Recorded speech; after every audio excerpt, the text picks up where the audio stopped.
Coming up in this episode, the Cleveland Browns hit the field for day one of training camps, and Shedeur Sanders had an efficient day.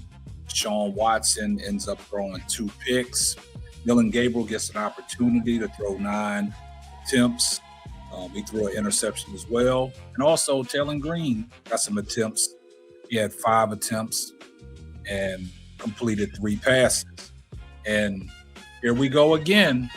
It didn't take long for y'all's man, Cleveland insider, Tony Grossi, to start downplaying everything Shedeur Sanders did today.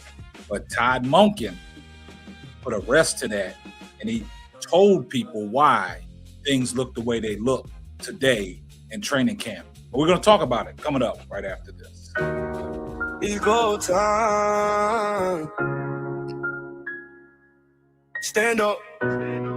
Simply ball dropping. Let go. Can't stop the man behind the mic, bring you the heat. The hottest podcast on these YouTube streets. Breaking all down as you already know. Sit back, relaxing, and enjoy the show. Covering all the topics and the breaking news from the WNBA, NBA. Whatever we choose, NFL topics, we bring no receipts. Giving you facts over your feelings, even if you disagree. Can't stop the man behind the mic, running the show. Simply ball dropping, podcast you already know. Tell a friend to tell a friend as we set these trends. The hottest show on your screen, so let the discussion begin. Hit that subscribe and turn your notifications on and get on the wave, cause you are gonna want more. So drop a like and comment on the video. KSAP up in the building, so let's go. Well, guys, man, it didn't take Tony Grossi long to start downplaying Shedeur Sanders when the Cleveland Browns took the field for training camp. And I'm going to tell you guys this, man. Everything that Shedeur Sanders does, man, seems like it gets downplayed, man. It gets undermined. You know, this narrative about anybody but Shedeur, we can't take this into training camp because today, day one of training camp, Shedeur Sanders showed out. He showed out, 16 of 19. He took over, completing all his passes except for 3. And then he had the highlight of the day on the deep bomb downfield to KC Concepcion. And Tony Grossi wants to downplay everything that Shedeur Sanders did today. It was hard pressed for him to give Shedeur Sanders his kudos, man.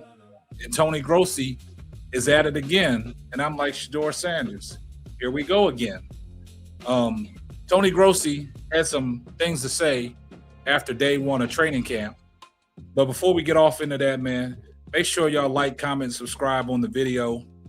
And Tony Grossi is still with his narrative and still with his shenanigans and still with his nonsense and still with his bullshit.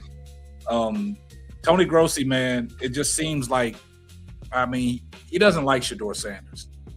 He's not trying to give Shedeur Sanders an opportunity to go out there and be an NFL quarterback.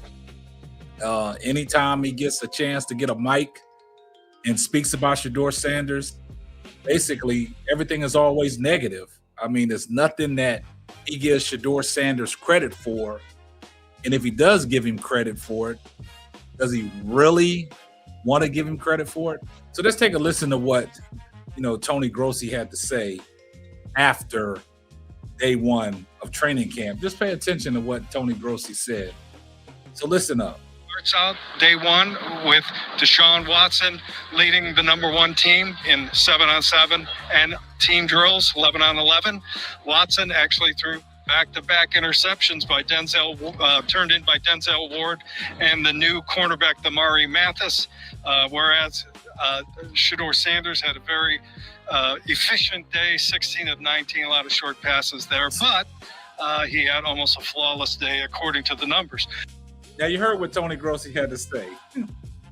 He had an efficient day, a lot of short passes. And then according to the numbers, he almost had a flawless day. Come on now, Tony Grossi, stop hating. And see, Todd Monken, as an explanation for that. So once again, Todd Monken, as he always does, he has to put these guys in their place. Let's take a listen to what Todd Monken had to say. But definitely trying to get as many reps as we can and develop this young team. All of the pieces obviously matter in any sort of quarterback competition. Deshaun went first today the way he did at minicamp, and I assume Shedeur tomorrow is kind of the way that'll go. What did you make of their performances today? And then as this process goes along, obviously you're watching all of it. Do you have a benchmark in your head, even if you don't want to say it publicly, about when you want to kind of have this thing wrapped up? Well, the answer is really the same. I mean, it's by the first game, it has to be wrapped up. Really? We have no choice. It's going to come to a head here. Actually, before then, the week of the game, and you're going to have to have made that decision. So that's the case, Sean. We've got to continue to work through the first few weeks of installs. Mm-hmm. And then we're going to play in the preseason. And they're going to play in the preseason. And that's the closest we're going to get, along with the practice against the Bills, to see where they're at. And I look forward to seeing all the quarterbacks compete, Dylan as well, Tay. But tomorrow, as you mentioned, Shedeur will take it with the ones tomorrow. And we'll go back and forth. But, when you're able to two-spot, you're just trying to stack and get as many reps as you can to allow the quarterbacks to feel comfortable. And I feel good about the depth that we've created offensively with, the 3 O-linemen we drafted, the 3 free agents we brought in, with a couple of wideouts that we have, the tight ends. So certainly we've taken a step forward in terms of giving the guys an opportunity to showcase their ability, because obviously it starts up front, okay, and their ability to get protected when you're throwing it, and then who you have, on the perimeter that can make plays for you. We live in a day and age now where everybody's got their cell phones out and they're going to clip plays, and there were some interceptions today with Deshaun, had back-to-back ones. Through your eyes, I know you got to watch the tape, but through your eyes, how do you evaluate those plays, and how big of a deal is it really too? Because we didn't know, for example, we were saying up top, we're like, no, we didn't know. Oh yeah, there were a lot of passes that came out quick. It felt like a lot of, not necessarily checkdowns, but get the swing out quick or some shorter passes. There was nothing down the field. You said, yeah, well, that's exactly what we were doing. Oh, okay. That makes a little bit more sense for people watching it. I know that you don't care necessarily what's on social media, but how do you, in your process, evaluate those types of plays and go forward from them as learning? You want to make mistakes in practice. Well, as you mentioned, today was really a lot of quick game install. That kind of matches your first day. You're not trying to pump the ball down the field. No, we did have play actions. So that gave us a chance. And some could happen organically with quick game conversions. That could end up that way. The first interception, we ran a naked, and Denzel, I mentioned early in my press deal, where you better get the ball off quickly, because if you're late making a throw, Denzel's got the makeup speed to close and cut in front. It was a great play more by him than, to me, a poor decision. I was standing right behind Deshaun. I would have made the throw. Yeah. So that the second one was a dig where he was late. Now I had to go back and look to see if he had to move in the pocket. Just got it out late. We got an overlap corner that made a nice play on it. And then the last one was by Dylan, and it was, trying to make a back shoulder to the field, which is very difficult. The back shoulder throw to the field is very difficult. Again, I thought 2 of the plays were really nice plays by corners, and the other one we were just late. But that's part of it. That's part of the learning process. I mean, you want right now, just like in the offseason, you want your quarterbacks to work at their mastery of the offense to where it's QB driven, right? Their ability to signal and change routes and be in control of the offense. You'd like to at least start that way, be aggressive with your throws, and then let's kind of reel it back in. It's hard to figure out what you can get away with. Go the other way, right? And not take some shots down the field and give your chance for the guys a chance to make some plays. Not that, I don't want to throw any interceptions, so that's not what I'm getting at. Now, you heard what Todd Monken had to say. And that right there just put to rest the narrative that Tony Grossi is trying to put out there about Shedeur Sanders, because Todd Monken said it was a lot of quick game today, getting the ball out quick. So basically, what does that mean? Y'all said that Shedeur Sanders holds on to the ball too long, but today he was getting the ball out quick and he was efficient with it. 16 to 19, no interceptions, had the long play to Casey Concepcion. So that lets me know that Deshaun Watson struggled in the quick game. Because like he said, one of them was a great break on the ball by Denzel Washington, and the other one, Deshaun Watson, was late. So that means Deshaun Watson was holding on to the ball too long. And then he said Dylan Gabriel, one across the middle, a back shoulder. And everybody says that Dylan Gabriel gets the ball out quick. So, out of the attempts that he had today, on that one interception, he struggled. But it seems like everything that they said about Shedeur Sanders, he holds on the ball too long. He can't get the ball out quick. So what he did today, from what Todd Monken said, and that goes against what Tony Grossi is trying to say about Shedeur, because he's hating on Shedeur. Shedeur did everything that Todd Monken wanted him to do today. Quick game, getting the ball out quick. Shedeur Sanders was efficient.